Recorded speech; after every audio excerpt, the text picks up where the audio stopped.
ഈ രൂപത്തിലൊന്നും പവർ പറയേണ്ട ആളുകളല്ല നമ്മൾ. ഈ രൂപത്തിലൊന്നും സമ്പത്ത് വർദ്ധിപ്പിക്കേണ്ട ആളുകളല്ല നമ്മൾ. ഇങ്ങനെ മനുഷ്യൻ ചെയ്യുന്നത് നിർത്തണോ? അതിനൊരു പരിപാടിയുണ്ട്. സാമ്പത്തിക വർധനവിന്റെ മോഹം, പറ്റാത്ത രൂപത്തിലുള്ള മോഹം മനുഷ്യന്റെ മനസ്സിൽ നിന്ന് പോകാൻ ഹത്താ സുർത്തുമുൽ മഖാബിർ. അതിന് രണ്ട് തഫ്സീർ പ്രധാനമായും കൊടുത്തിട്ടുണ്ട്. ഒന്ന്, ഈ പണപ്പെരുപ്പം അവസാനിക്കൂല.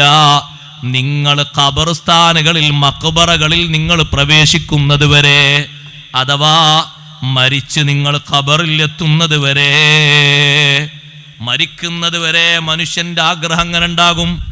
മരിച്ച് കിടക്കുമ്പോൾ വരെ മനുഷ്യൻ എങ്ങനെ താല്പര്യം ഉണ്ടാകുമോ? ഉണ്ടാകും. അതുകൊണ്ടല്ലേ നിങ്ങൾ നോക്ക്, ബഹുമാനപ്പെട്ട സയ്യിദുന അബൂബക്കർ സിദ്ദീഖ് റളിയല്ലാഹു തആല അൻഹു ചെറിയൊരു കുട്ടി വഫാത്തായി പോയിരിക്കും. ചെറിയൊരു മോന്, അബൂബക്കർ സിദ്ദീഖ് അള്ളാന്റെ ചെറിയ കുട്ടിയാണ്. ചെറിയ കുട്ടി, ആ കുട്ടി തമീസൊന്നും ആയിട്ടില്ല.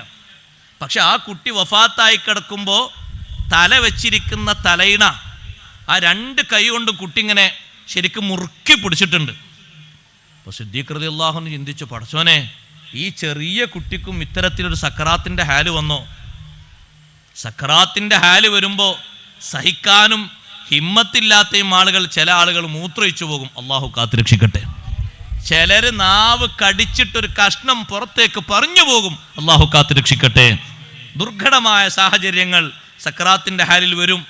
ഈ കുട്ടിക്ക്, ഇതൊരു ചെറിയ കുട്ടിയല്ലേ, ഒരു തെറ്റും രേഖപ്പെടുത്താത്ത ഈ കുട്ടിക്കും മരണത്തിന്റെ ഭയാനകത, ഭീകരത വന്നോ എന്ന് സിദ്ദീഖ് തങ്ങൾ ഇങ്ങനെ ചിന്തിച്ചുകൊണ്ട് കിടക്കുന്ന തലയിണ അടക്കം കൈ ഇങ്ങനെ അമർത്തി പിടിച്ചിട്ടുണ്ട്. ഒന്ന് പൊക്കി നോക്കുമ്പോൾ മഹാനവർകൾ സങ്കടത്തോടെ പറഞ്ഞുപോയി, മഅദല്ലാഹ്, ഈ ശരീരം ഈ രൂപത്തിലുള്ള ഒരു ആഗ്രഹത്തിലേക്ക് തുനിഞ്ഞല്ലോ. എന്തിനാണെന്നറിയോ? തലേണ മുറുക്കി പിടിച്ചത്. ആ തലേണന്റെ ചുവട്ടിൽ കുറച്ച് സമ്പത്തുണ്ട്, ദീനാറുണ്ട്. ആ ദീനാറിനെയാണ് ആ പോകുന്ന പോക്കിൽ മുറുക്കി പിടിച്ചത്. അതാണ് ഖുർആൻ ഇവിടെ പറഞ്ഞത്, ഹത്താ സുർത്തുമുൽ മഖാബിർ. മോഹം മാറൂല. നിങ്ങൾ ഖബറുകളിൽ എത്തുന്നത് വരെ. ഇനി ദുനിയാവിന്റെ ചിന്ത കുറക്കണോ? ഇടക്കിടക്ക് മറ്റൊരു തഫ്സീറാണ്, മഖ്ബറ സിയാറത്ത് നടത്തണം. ഹത്താ സുർത്തുമുൽ മഖാബിർ. ദുനിയാവിന്റെ ഈ ഒരു അശ്രദ്ധ മാറിക്കിട്ടിയിട്ട് ആഖിറം എന്ന് പറയുന്നൊരു ബോധം മനസ്സിലേക്ക് വരണോ? മഖ്ബറ സിയാറത്ത് ഇടക്കിടക്ക് നടത്തിക്കൊണ്ടിരിക്കണം. ഒന്ന് സലാം പറഞ്ഞു പോന്നാ പോരാ, അവിടെ കുറച്ചു നേരം നിൽക്കണം. നിന്നിട്ട് അതിൻ്റെ അദബുകളൊക്കെ പാലിക്കണം. ഖബർ സിയാറത്തിൽ പോകുന്ന ഉമ്മമാര് പാലിക്കേണ്ട അദബുകളൊക്കെ പാലിക്കണം. സാധാരണ നമ്മുടെ പള്ളിക്കാട്ടിലുള്ള ബാപ്പാന്റെയും ഉമ്മാന്റെയും മറ്റുള്ളവരുടെയും ഖബർ സിയാറത്ത് അതല്ല സഹോദരിമാർക്ക് സുന്നത്താക്കിയത്. മഹാന്മാരായ ആലിമീങ്ങളുടെയും ശുഹദാഇന്റെയും സാദാത്തുക്കളുടെയും മഖ്ബറകളാണ്. അവിടേക്ക് പോകണമെങ്കിൽ പാലിക്കേണ്ട നിബന്ധനകളൊക്കെ പാലിച്ച് മാത്രമേ പോകാവൂ. അല്ലാതെ ഒന്നും പോകരുത്, പോകേണ്ടതില്ല. വീട്ടിൽ വെച്ച് തന്നെ ഫാത്തിഹയും യാസീനും ഹദിയാക്കിയാൽ മതി. നിയമങ്ങളൊക്കെ പാലിച്ചു പോകാൻ കഴിയുമോ? നല്ല അമലാണ്. അവിടെ പോയിട്ട് ദ്വാരക്കുന്ന വ്യക്തിയോട് കിന്നാരം പറഞ്ഞ് നേരം കളയരുത്. അയാളെ കയ്യിൽ നിന്ന് പച്ചയായി നൂലും എണ്ണയും വാങ്ങിയിട്ട് സ്പർശനം ഉണ്ടാക്കരുത്. ഡയറക്റ്റായി മുഖത്തോട് മുഖാമുഖമായി അവിടെ സംസാരിക്കരുത്. അയാളിൽ നിന്ന് കിട്ടുന്ന ഹദിയയും മറ്റും സ്വീകരിക്കാൻ വേണ്ടി ഇഷ്ടം പോലെ സംസാരിക്കാമെന്ന് കരുതരുത്. ഉള്ള മറവിൽ മറവോടെ ഭക്തിയോടെ നിന്നിട്ട് ഓതാനുള്ളത് ഓതിയിട്ട് ദുആ ചെയ്തിട്ട് മടങ്ങിപ്പോരണം. ആദാബുകളൊക്കെ പാലിക്കണം. അതേ പോകുന്ന പുരുഷന്മാർ ഉളു എടുക്കണം. മഖ്ബറയിലേക്ക് പോകുന്നതിന്റെ മുമ്പ് മഖ്ബറന്റെ തൊട്ടടുത്തുള്ള പള്ളിയുണ്ടോ, പള്ളിയിൽ 2 റക്അത്ത് നിസ്കരിക്കണം. നിസ്കരിച്ച ശേഷമാണ് സിയാറത്തിന് പോകേണ്ടത്. അത് ഉപ്പാന്റെ ഖബർ സിയാറത്ത് ചെയ്യാൻ വേണ്ടി പള്ളിക്കാട്ടിലേക്ക് പോകുമ്പോ അവിടെ ഒരു പള്ളിയില്ലേ, തൊട്ടപ്പുറത്ത് ഉളു എടുക്കാൻ സൗകര്യമില്ലേ? ഉളു എടുത്തിട്ട് 2 റക്അത്ത് തഹിയ്യത്ത് നിസ്കരിക്കുക. നിസ്കാരം കഴിഞ്ഞിട്ട് നേരെ പള്ളിക്കാട്ടിലേക്ക് വരിക. ഒരു പൊതുവായ സലാം പറയാ, എല്ലാവർക്കുമുള്ള സലാം, അസ്സലാമു അലൈക്കും ദാറ ഖൗമിൻ മുഅ്മിനീൻ തുടക്കത്തിലുള്ള സലാം അങ്ങനെയാണ്, വ ഇന്നാ ഇൻഷാ അല്ലാഹു ബിക്കും ലാഹിഖൂൻ. പിന്നെ നേരെ നമുക്ക് പോകാനുള്ള ഖബർ ഉമ്മാന്റെ ഖബറാണോ, ഉമ്മാന്റെ ഖബറിന്റെ അടുത്തെത്തിയിട്ട് മുഖാമുഖമായി നിന്നിട്ടാണ് സലാം പറയേണ്ടത്, പിറകിൽ നിന്നല്ല. ഇങ്ങനെയാണ് ഖബറെങ്കിൽ ഉമ്മ കിടക്കുന്ന മുഖഭാഗം എവിടെയാണോ അവിടേക്ക് നിന്ന് ബഹുമാനത്തോടെ നിന്ന് അസ്സലാമു അലൈക്കി യാ ഉമ്മീ വ ഇന്നാ ഇൻഷാ അല്ലാഹു ബിക്കും ലാഹിഖൂൻ. ബഹുമാന പുരസ്സരം നിന്ന് സലാം പറഞ്ഞിട്ട് ദ്വാരക്കുന്ന സമയത്ത് നേരെ പിന്നാലെ വന്ന് നിൽക്കണം. മുന്നിൽ നിന്നല്ല ദ്വാരക്കേണ്ടത്, ദുആ ഒരു ശഫാഅത്താണ്. തലയുടെ പിൻഭാഗത്ത് വന്നു നിന്നുകൊണ്ട് കൈ ഉയർത്തിയിട്ട് നമ്മൾ ഖിബിലയിലേക്ക് തിരിഞ്ഞുകൊണ്ട് ദ്വാരക്കണം. ദുആ കഴിഞ്ഞിട്ട് പോരുമ്പോഴും നേരത്തെ സലാം പറഞ്ഞതുപോലെ മുൻഭാഗത്ത് പോയിക്കൊണ്ടൊരു സലാം പറയണം, 2 സലാം പറയണം. മഖ്ബറയിൽ നിന്ന് അവസാനം പുറത്തിറങ്ങുമ്പോഴും മൊത്തത്തിലൊരു സലാം, നേരത്തെ പറഞ്ഞ സലാം വീണ്ടും ആവർത്തിക്കണം. അതിനു മുമ്പ് അവിടെ നിന്ന് ഫാത്തിഹയും മറ്റുമൊക്കെ ഓതുമ്പോ 2 കണ്ണും ഒന്ന് ചിമ്മിക്കൊണ്ട് ഖബറിനെ പറ്റി ഒന്ന് ചിന്തിക്കണം. ഈ ആയത്തിന്റെ തഫ്സീറിൽ ഖുർത്തുബി ഇമാം ഇതൊക്കെ പറയുന്നുണ്ട്. ഞാൻ ഇബാറത്ത് വായിച്ച് നേരം കളയണ്ടാന്ന് കരുതിയിട്ടാണ്. സത്യത്തിൽ അതിന്റെ ഇബാറത്ത് വായിക്കാൻ വല്ലാത്ത സൗന്ദര്യമുണ്ട്.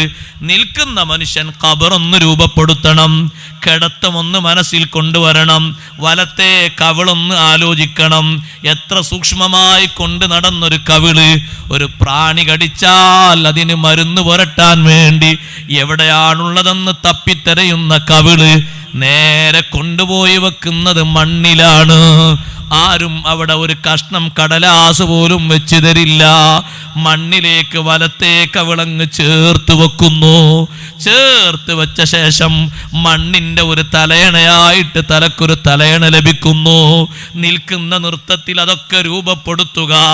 അങ്ങനെ കിടക്കുന്ന കിടത്തത്തില് കാലും മറ്റുമൊക്കെ ഖിബിലയിലേക്ക് ചെരിച്ചു വെച്ചുള്ളൊരു കിടത്തമാണ്. ആ കിടത്തെങ്ങനെ കബറാളി കിടക്കുന്നു. പിന്നെ ആ കബറിന്റെ ഉള്ളിൽ നടക്കുന്ന ചോദ്യോത്തരങ്ങൾ എത്ര വലുതാണ്.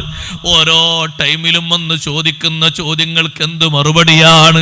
ഞാൻ ഈ കിടക്കുന്ന കബറിൽ ഈ മീസാങ്കല്ലിന്റെ ചുവട്ടിൽ ഞാനാണെങ്കിലോ എൻ്റെ ജീവിതത്തിന്റെ നന്മയും തിന്മയും വേർതിരിച്ച് എണ്ണി എണ്ണി മലക്കുകൾ ചോദിച്ചാലോ, ഒരൊറ്റ ചോദ്യം കൊണ്ട്, ആദ്യത്തെ ദിവസത്തെ ചോദ്യം കൊണ്ട് തീരുമെന്ന് കരുതരുത്. ഖബറിൽ ഏറ്റവും പരീക്ഷണം നടക്കുന്നത് ആദ്യത്തെ 7 ദിനങ്ങളാണ്. പിന്നെയും ചോദ്യമുണ്ട്. ഉമർ ഇബ്നുൽ ഖത്താബ് റളിയല്ലാഹു അൻഹുവിനെ 20 വർഷം കഴിഞ്ഞിട്ട് അവിടുത്തെ ബന്ധുവിൽപ്പെട്ട ഒരാള് ഖബറിലുള്ള അവസ്ഥയെ സ്വപ്നത്തിൽ ദർശിച്ചപ്പോ വല്ലാത്ത പരിഭ്രാന്തിയോടെ നിൽക്കുന്ന ഉമർ തങ്ങളെ കണ്ടപ്പോ എന്തേന്ന് ചോദിച്ചപ്പോ 20 വർഷമായി ഒരു ചോദ്യത്തിന് ഉത്തരം തപ്പുകയായിരുന്നു. മലക്കുകളെ ഭാഗത്തുനിന്ന് വന്നൊരു ചോദ്യമാണ്. നിങ്ങളെ ഭരണകാലത്തല്ലേ പാലത്തിന്റെ കൈവരി തകർന്നപ്പോ ഒരാട്ടിൻകുട്ടി തായോട്ട് വീണുപോയിട്ട് അതിന്റെ കാല് പൊട്ടിപ്പോയല്ലോ. ഒരൊറ്റ ചോദ്യത്തിന് മറുപടിയായിട്ട് വർഷങ്ങളോളം ആലോചിച്ചു എന്ന്. ശരീരത്തിന് മണ്ണോട് ചേരാതെ വർഷങ്ങൾക്ക് ശേഷം ആ ശരീരം അതേ രൂപത്തിൽ ഉമർ ബിൻ അബ്ദുൽ അസീസ് റളിയല്ലാഹു അൻഹുവിന്റെ കാലത്ത് കണ്ട മഹാന്മാരുണ്ട്. മുത്തുനബി തങ്ങളെ ഖബറിന്റെ ചുറ്റും വിശാലതയ്ക്ക് വേണ്ടി, ഒന്ന് ഭദ്രതയ്ക്ക് വേണ്ടി കെട്ടുമ്പോ മണ്ണെടുത്തപ്പോ ഉമർ ബിൻ ഖത്താബ് തങ്ങളെ കാല് വെളിവായി. സ്വഹീഹ് ബുഖാരിയിലെ ഹദീസാണ്.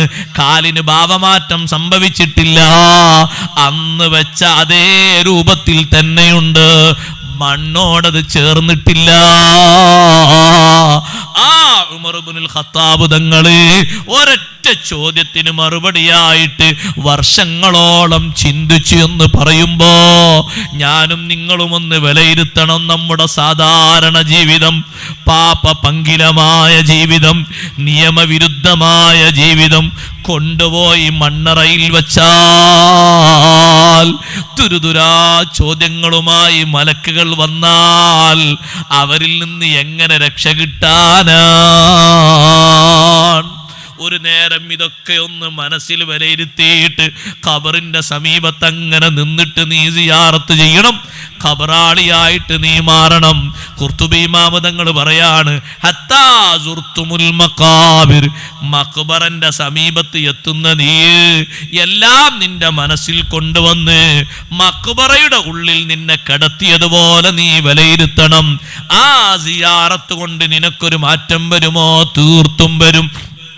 ദുനിയാവിനോടുള്ള ഹിർസ് അലച്ച കുറഞ്ഞു കിട്ടും. ഇത്രയൊക്കെ മതി എന്നൊരു ചിന്ത വരും. അവിഹിതമായിട്ട് ഒന്നും വേണ്ട എന്ന നിശ്ചയം വരും. അള്ളാഹു പൊരുത്തത്തോടെ നിയമപരമായി തരുന്നത് മാത്രമേ ഞാൻ സ്വീകരിക്കൊള്ളൂ എന്നുള്ള പ്രതിജ്ഞ വരും. ഇതിനൊക്കെ കാരണമായിട്ടുള്ളൊരു മരുന്നാണ് ഫഇന്നഹാ തുദക്കിറുൽ ആഖിറ. ഖബർ സിയാറത്ത് നിങ്ങൾ ഇടക്കിടക്ക് ചെയ്യണം. അത് ആഖിറത്തെ നിങ്ങൾക്ക് ഓർമ്മയുണ്ടാക്കി തരും. വതുസഖിദുക്കും ഫിദ്ദുനിയാ, ദുനിയാവിൽ നിങ്ങളെ ത്യാഗികളാക്കി മാറ്റും. പറ്റാത്തത് സ്വീകരിക്കാൻ നിങ്ങളെ മനസ്സിലൊരു നിലക്കും തോന്നാത്ത സുഹൃദ് ആ ഖബർ സിയാറത്ത് കൊണ്ട് ഉണ്ടായിത്തീരും. വതുറഖിബുക്കും ഫിൽ ആഖിറ, ആഖിറത്തിൽ നല്ല പ്രേരണ ഉണ്ടാക്കി തരും. അതേ ഖൽബിന്റെ ചികിത്സക്ക്, ഖൽബിന്റെ മോഹങ്ങളൊക്കെ കുറഞ്ഞു കിട്ടാൻ ഏറ്റവും നല്ലൊരു കാരണമാണത്. ഇടക്കിടക്ക് സിയാറത്ത് പതിവാക്കണം. ആദരവായ സയ്യിദുനാ റസൂലുള്ളാഹി സ്വല്ലല്ലാഹു അലൈഹി വസല്ലം തങ്ങൾ ഇടക്കിടക്ക് സിയാറത്ത് പതിവാക്കിയിരുന്നു. നമ്മളും അങ്ങനെ ഒരു സിയാറത്ത് പതിവാക്കിയാലേ തീർത്തും നമ്മൾ മാറും.